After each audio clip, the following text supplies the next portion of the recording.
I know is meant for the person I'm sitting with and not for me. Now, they might reference something that I know about because they're trying to get me to say the thing, to speak about the thing that they want me to talk about in the moment. So they might reference my dog who has passed away, but what they want me to talk about is their animal who maybe had a similar personality. Maybe didn't look like my dog, but similar personality. But I know about my dog, right? I have a deep relationship with Tuck, that was his name, who passed away. Even just saying his name gives me like a visceral feeling. And that is going to lead me into conversation with what I'm supposed to say to the person sitting with me. That works with people, pets, other entities, guides. Um, and then this is the other thing that's going to happen. Or really what I want to say, this is the other deal that I have with the other side. I just don't give readings unless somebody has explicitly asked for one or has booked with me. I do not give readings outside of my reading times. That just sets a clear boundary with spirit in my own life.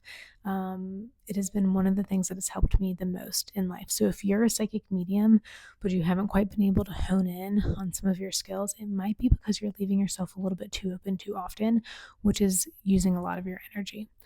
So come up with a time with spirit and be like, hey, you can come contact me over coffee. You can contact me when I'm sitting with people to read. Of course, they know that one. I'm also going to leave this journaling time really open for us to connect. Any of those are just great examples. Take that in any direction you want to take it. But here's an example of what it is like when I'm sitting down for a reading. So if someone sits with me, I usually close my eyes. It really helps me focus in on the feelings that are coming through. That's clairsentience. Right now in mediumship, there's a huge conversation, and I absolutely love it. That clairsentience is actually where it all begins. And I agree. If that doesn't resonate with you, don't worry about it. Do whatever works for you. But clairsentience is a feeling.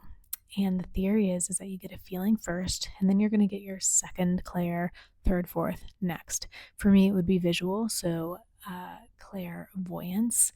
And what it is a feeling, and it turns into some visuals for me so that I have some talking points for me and the person I am sitting with. So what I would do is I would do a really short 60-second breathing exercise, taking some deep breaths. If you've listened to House Guests, you've heard me do it a few different ways. One is where I had people imagine a bridge that they would walk across. I had a few people tell me that they were afraid of bridges, so I switched it. I now have people imagine that they're meeting me in a really big, wide open field, or sometimes if I'm feeling the connection right away, I'll skip over that part. That's like a little insight for you if you ever have a reading with me. If I skip over that part, it's because the connection is like so sucked in that I feel like I have to kind of do the deep breathing pretty quickly. Maybe it's just 30 seconds long, and then I quickly move on to some of the information that I feel is nudging me forward. I'll open my eyes. I will either ask my sitter to close their eyes.